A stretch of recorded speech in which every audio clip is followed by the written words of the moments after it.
So this is Holes in the Geofence, Privacy Vulnerabilities in Smart DNS Services. My name is Rahel Fainchtein, and I did this work with Adam J. Aviv, Micah Sherr, Stephen Ribaudo, and Armaan Khullar.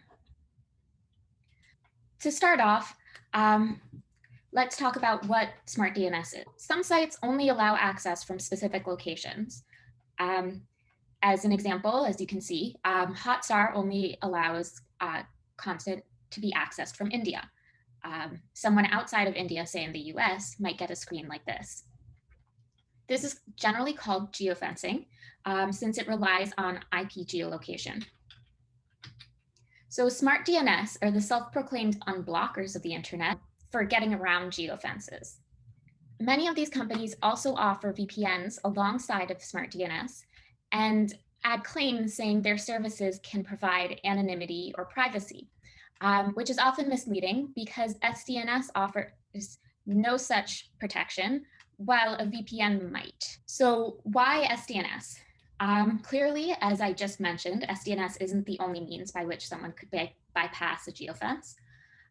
So the main reason is quality of service.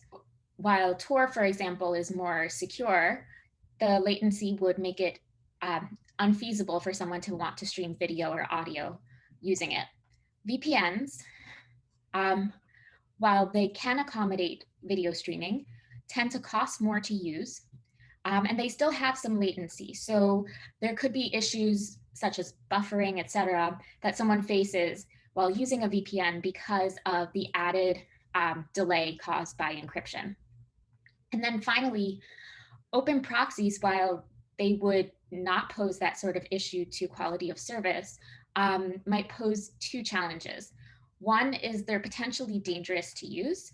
And the second is that they might not always be in the area you need to get access content. So like different services will put up different geofences, and you'll need to be in the correct geofence to actually be able to access the content. So along those lines, what if your DNS could determine which proxy to use to circumvent a given geofence? And something I'm going to point out here is that these proxies are SDNS run proxies always. So that's what SDNS does. It smartly determines which proxy to use for each channel or domain requested. If you were requesting site A, you would likely be sent to some proxy A. But if you were trying to access another fence site B that was from a different region, you'd likely be sent to another proxy B. Let's look at how SDNS does this. And as a starting point, let's go from what happens for someone outside a geofence without who does not use smart DNS. So as normal, they would send their request to their DNS resolver, get the correct resolution. But when they try to actually access the content, since their IP registers from being outside the allowed region, they're blocked from actually accessing the content they want to get. In contrast, when someone uses SDNS, instead of using the standard DNS that they might get through, say, DHCP, they send all of their resolution requests to an SDNS resolver, or a DNS resolver that is controlled by the SDNS provider. So they send the request, but this time the SDNS resolver will check whether they're a customer, and if they are, will return an incorrect resolution. Here you see that the IP address corresponds to a proxy that's within the geofence for the content the client is requesting, rather than the actual IP address that would be the correct resolution for streaming.net. The client or customer follows the DNS protocol and assumes that the resolution that they got is correct and sends their GET request to the proxy.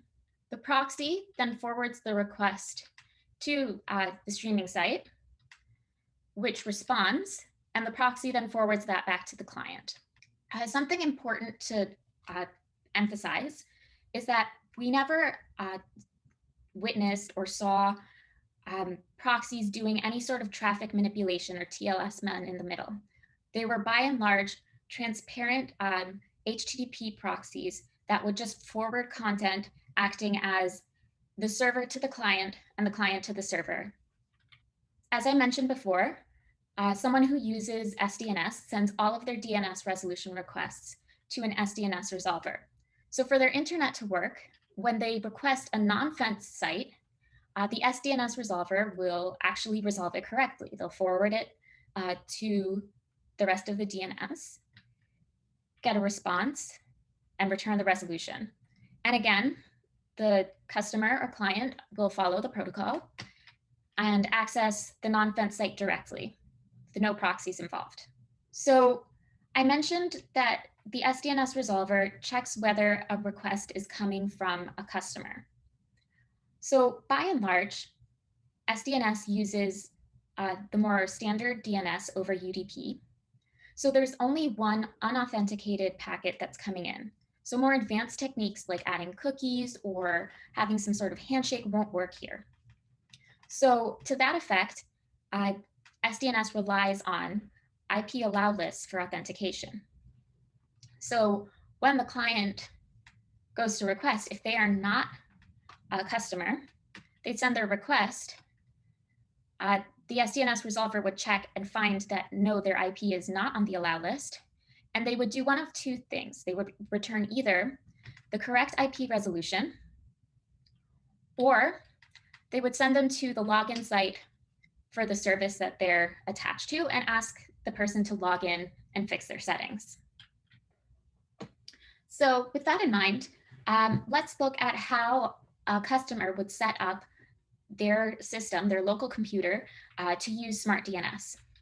So we say that they often will set and then forget based off of these 2 to 3 steps that we're going to outline. So as I mentioned, SDNS providers rely on IP allow lists to discern customers from non-customers. So the first thing a customer needs to do to be able to use SDNS is, once they've created an account, to register their IP onto the allow list. Once they've done that, any request sent to an SDNS resolver will go through as belonging to a customer.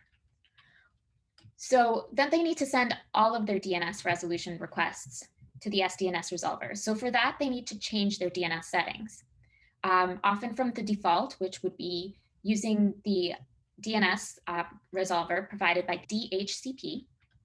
And they would go in and click on advanced, manually enter the IPs of the DNS resolvers or the SDNS resolvers they want to use for their DNS resolutions, and then save those. And then finally, they can forget about it. That's essentially step 3. Because unlike a VPN where you would have to initialize a session and log in and authenticate and then terminate your session, whenever you're connected to Wi-Fi now, you're using SDNS because all of your resolution requests are being sent to the SDNS resolver. So that brings up a few unique properties of SDNS services. The first is that they don't require any special software to run. As I mentioned before, a client or a customer who's using SDNS is simply running their side of the DNS protocol faithfully, but instead of sending their DNS resolution to a standard or more known DNS resolver, they're sending it to an SDNS resolver. And then the second piece is that there's no robust support for client authentication. There's only the IP whitelist or allow list that I mentioned before. So as you probably can imagine, this last point means that there are many things that could potentially go wrong. So our contributions, to the best of our knowledge, this is the first study of SDNS in the literature. So we do some analysis of the landscape, and we've identified numerous privacy risks within these systems. So before we can go into more detail, it's important to note that there's a very specific dynamic between SDNS providers and the content providers who run the channels that they claim to support. Here, as you can read, it's an ongoing game of whack-a-mole, where the content providers tend to be the whackers and the SDNS providers are the moles. So streaming content providers usually don't own the content they stream, or they don't own all of it. Oftentimes, the content belongs to artists or their unions. So the content provider can pay for the rights to offer streaming content in a given region, but they can't do it universally. So that contract is regionally bound. So with that in mind, they also are given the contractual obligation to stop people outside of the allowed region from accessing the content because they don't have the rights to stream in that location. So a good example might be Netflix offering an American TV show, but they only have the rights to offer it in the United States. They wouldn't have the rights to offer it in, say, Canada or Australia. So someone who is trying to access them from there, they have to have a means of stopping that access. So that is exactly what SDNS is trying to allow people to get around. So for SDNS providers, it's ideal to not be noticed by the content providers with the channels they're supporting. And many of them also are cloud-based because that allows them to pop up at different places. Essentially, they can change their IP address really easily, and it becomes that much harder to block them. So by and large, what we found was that despite SDNS providers' best efforts to look professional and really good at security on the surface, their systems were not nearly as well configured as they may have appeared. Specifically, we're going to talk about two flavors of attacks. One is going to be attacks against SDNS customers, and we'll cover de-proxying by content providers and IP enumeration of all customers. And then against SDNS providers, we'll also talk about, again, the de-proxying by the content provider and freeloading by would-be customers. So attacks against customers. So as a reminder, SDNS customers are able to access Geofence content by having their requests routed to SDNS proxies through an incorrect DNS resolution. It generally has a pattern that looks as follows when a customer goes to fetch a supported channel. However, if the streaming content provider were to embed an object within their website or content that was fetched directly or from their IP address and completely circumvented DNS, then the client or the customer would fetch that directly. So in the case that a customer is trying to access fenced content, they would send the majority of their requests through the proxy, and then they would request that one embedded web object directly from the streaming content provider. And this would allow the content provider to see that the customer's actual IP address is not the address that they were using to fetch the majority of the streaming content. And in that way, they'd be able to identify the actual IP address of the customer and tell that, no, they're actually outside of the geofence and shouldn't access this content. In addition, a third party could enumerate all customers of an SDNS service by IP address. Remember that SDNS resolvers use IP allow lists to distinguish customers from non-customers, and that some providers' SDNS resolvers will not provide a DNS resolution, to requests from unrecognized IPs. So this attack exploits that. Here, an attacker is going to repeat this attack numerous times to iterate over a large swath of the IPv4 namespace or its entirety to get a comprehensive list of the IP addresses of customers. So for each iteration, the attacker is going to choose a candidate IP address to test, in this case, 1.2.3.4. And the attacker is going to forge a request from uniqueid.attacker.net, supposedly from that address. And so then the SDNS resolver is going to check the IP address against its allow list. And so in the case that it's not a customer, it will not resolve. And so while the client, who would be the actual owner of, or the person actually at 1.2.3.4 might get a response saying, please log into SDNS, they're probably going to ignore it. However, If the attacker were to try and 1.2.3.44 did belong to a customer, then the SDNS resolver would have to find a resolution for this request. And so it would then forward its request to the actual DNS, which means that the request would propagate to the attacker's authoritative name server before returning to the SDNS resolver and being sent to the client and promptly discarded. What's important to keep in mind, though, is that once the request propagates to the authoritative name server, the attacker now has a record of a query for unique string.attacker.net, which the attacker can map back to the client IP, in this case, 1.2.3.44, and conclude, okay, that IP address belongs to a customer. I should also mention that we verified this with a proof of concept against ourselves, and we found that this flaw was present within, I believe, 4 providers. We disclosed this flaw to them, and one of the providers did actually remedy this issue within 24 hours of our disclosure. So attacks against SDNS providers. Revisiting the De-Proxying attack, we saw that the content provider had both the IP address of the client or customer, as well as that used by the client to access the majority of the content on their page.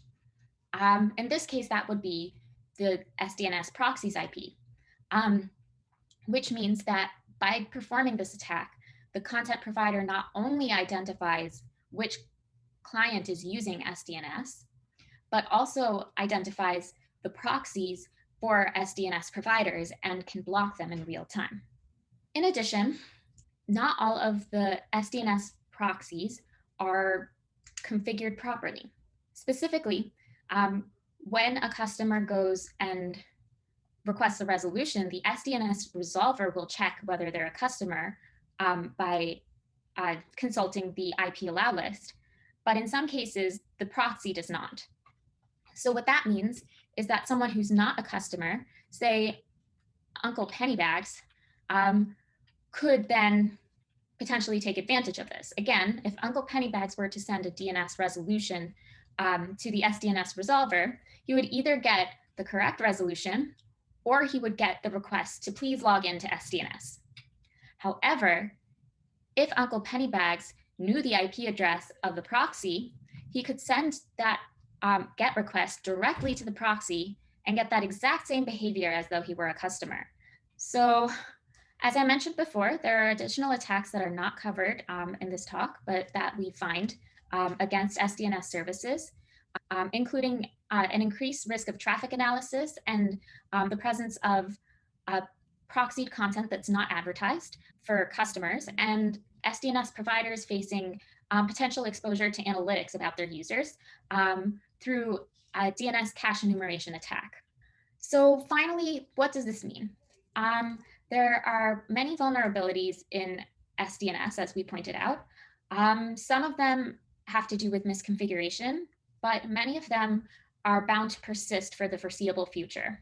For example, I mentioned the use of standard UDP-based DNS, and while that wouldn't be the case using DOH or DOT, neither DOH nor DOT is supported by all major operating systems at this point in time.